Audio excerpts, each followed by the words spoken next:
Well, I've heard some noise during this service. Have you all heard some noise? Was it you? Were you making noise? No? Who is it making all that racket? The dogs. The dogs are making noise. Well, why do we have dogs in church? What do you think? Maybe why do we have dogs in church this morning? Do you know? I pet them. So you can pet them. Well, I think that is a brilliant reason to have dogs in church. Maybe we ought to talk about doing it more often then, shouldn't we? So that we can pet them. That's a wonderful reason to have dogs in church. But there's a special reason why we have dogs in church today. Aaron, do you know what that special reason is? To celebrate St. Francis. To celebrate St. Francis. You're absolutely right. So I think both answers are right. Do you agree that both of those answers are right? We can pet them. That's a good thing. But especially today, because we're celebrating our friend St. Francis of Assisi. And when we celebrate St. Francis of Assisi, we celebrate somebody who is known for his love of the animals. And that's why a lot of parishes all around the world today are blessing our beloved animals. Now, Francis was not his real name. Did you know that? Did you know that Francis was not St. Francis's real name? St. Francis was actually named Giovanni. He was Italian. And Giovanni is Italian for John. St. Francis was named Giovanni after our patron saint, John the Baptist. And he took the name Francis as a nickname because his father was a wealthy silk dealer, and his father liked spending a lot of time in France. And so St. Francis took on the nickname Francis because his father liked France. Now, when we talk about Francis, why is it that we associate Francis with animals? Does anyone have any ideas why we associate Francis with animals? Do we know? Does anybody know? Does anybody know why? Do you know? No?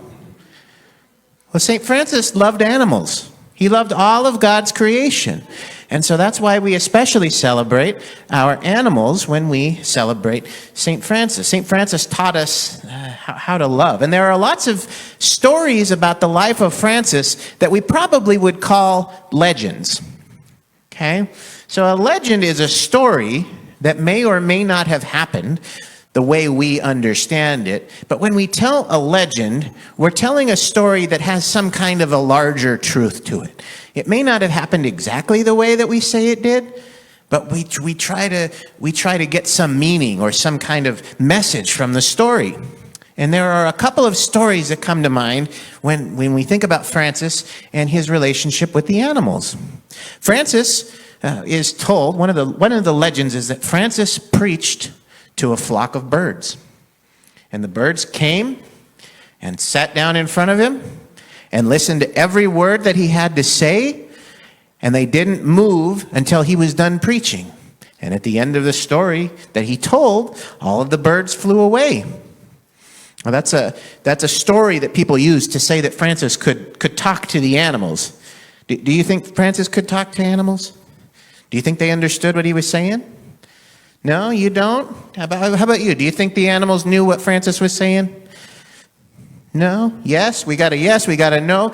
And that's actually exactly why this is a legend, because we don't actually know. We don't know how that story played out. But it certainly is a good story.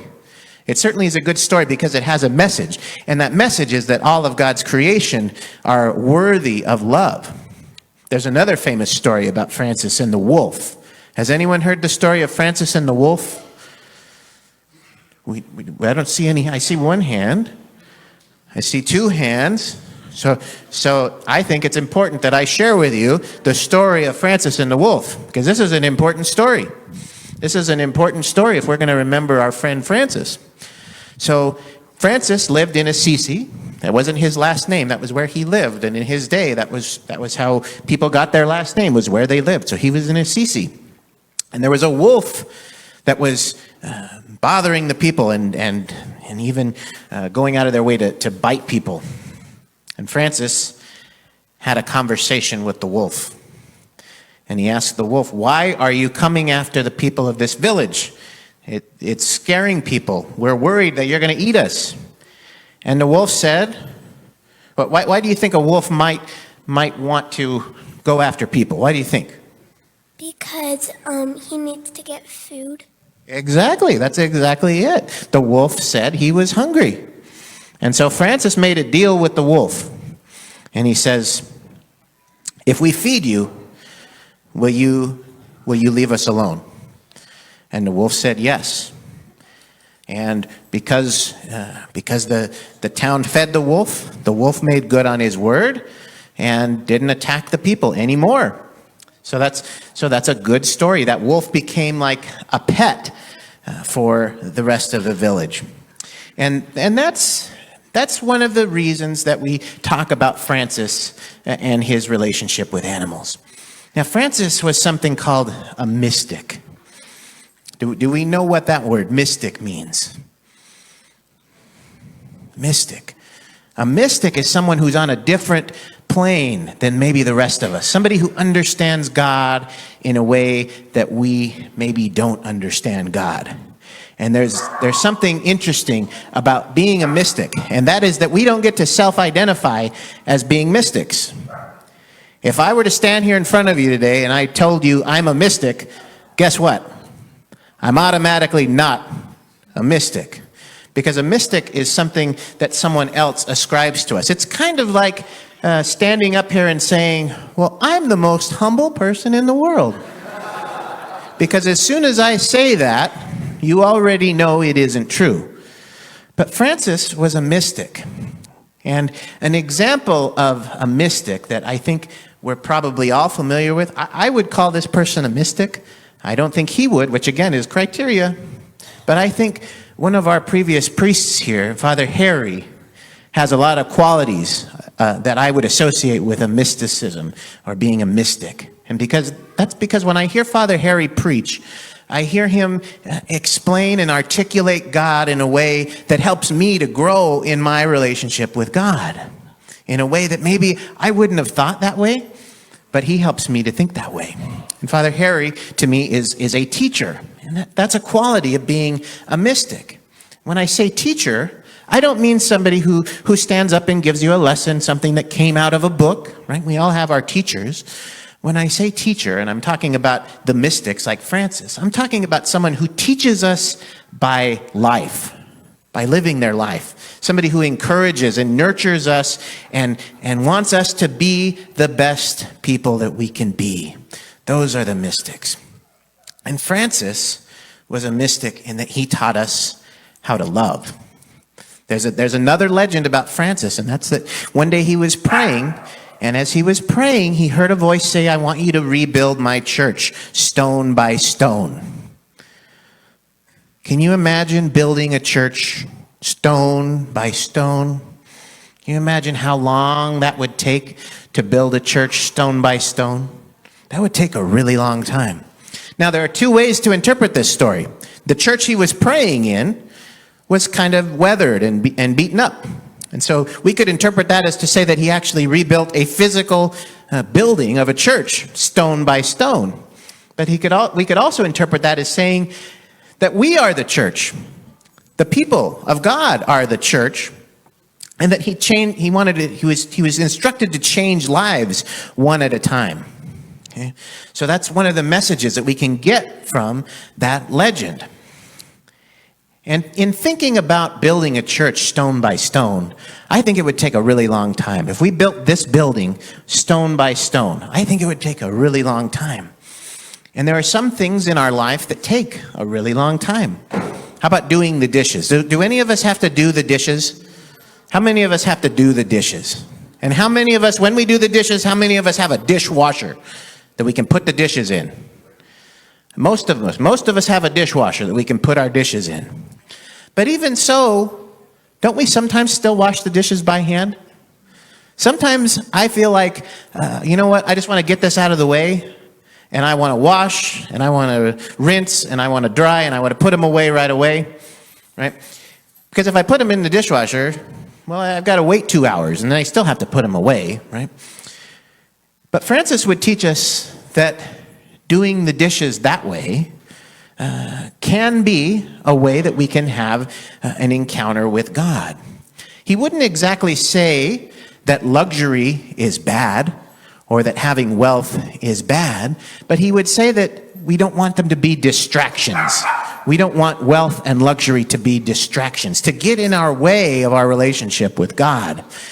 And when we do those mundane tasks, like doing the dishes by hand, we can offer up that work to God. And while we're doing that, we can say a little prayer or a mantra while we're doing it and offer that up as a way of rebuilding our relationship with God, right? So it doesn't become a distraction. A number of us had the opportunity to hear Mary Catherine and Jill teach a class about praying with beads. How many of us have prayed with beads before? Do we find that to be an activity that helps us to build our relationship with God? I do. Well, when we do those mundane things and we offer that exercise up to God, right, we can enhance our prayer life. We can enhance our relationship with God. I hear people tell me that they prefer to mow the lawn with a rotary lawnmower. Some people say that. It doesn't do it for me, but I hear some people say that they enjoy mowing the lawn with a rotary mower instead of a gas mower. I hear people tell me that they get joy from gardening with using small hand gardening tools. I hear people tell me that they get joy from crocheting or knitting or needlepoint. We have these beautiful needlepoint kneelers here in front of the altar. Some people get joy from doing those activities. And if we think about it, they can be kind of mundane. And at the same time, they bring us a lot of tranquility and peace when we do them. And especially if we offer those up to God. Okay. So the message of Francis is a message of love. Francis teaches us the importance of love, of loving our animal friends, right? Even the wolf, right? Here, for those of us who live here in Arizona, maybe that's scorpions or coyotes. I don't like coming across those. Bobcats, we've got some bobcats around here. I don't like coming across those. But if we step back and we look from a distance, we can appreciate that there's some beauty there. We can appreciate that there's some beauty in all of God's creation, and all of us are inhabitants of this earth. We get to share this little blue-green ball that floats around the sun once every year. Right? We can acknowledge that every one of us has our place here on earth. And when we look to the saints, we look to people who can give us an example of how we might want to live our lives. And when we live our lives in that way, the idea is that hopefully we will use those saints as teachers in a way that helps us to become closer to God. Now, we all know that as Christians, we're called to try to be Christ-like. But being Christ-like is really hard. It's pretty well impossible. That doesn't mean we get let off the hook, and it doesn't mean we don't get to try. We don't have to try. We still have to try, but we know we'll never get there. And when we think of saints like Francis, I think we have a pretty darn good example of someone we might look to for how to live our lives. Somebody who gave up everything he had, right? Because he didn't want it to be a distraction. Someone who wore simple clothing. If you've ever seen a Franciscan friar, then you know that that's what Francis would wear. And today, that looks pretty out of place. But in Francis's days, those were the clothing that were worn by people who were poor, who didn't have much. So there's a reason for the habit, the Franciscan habit. It's to show that we're not letting our personal belongings become a distraction. We're going to minimize. We're going to direct our attention to God. And so we celebrate our beloved animals today, and we share the love that we have for them. We remember the animals that maybe we've had before and we don't have anymore. And we understand that if we have pain in our heart because we don't have those animals anymore, we also understand that the reason we have pain is because we had the privilege to love. If we hadn't loved, we wouldn't hurt when they leave us. So all of these messages are messages of Francis. And I think we can look to Francis as an example of how we can live. If we try to live like Francis, I think we're getting pretty close to what it means for a human, because we can't all be like Jesus. But I think if we look to Francis, we can look for a pretty good example of how we might live our lives and be as close to living our lives as Jesus as we possibly can. So we remember Francis today.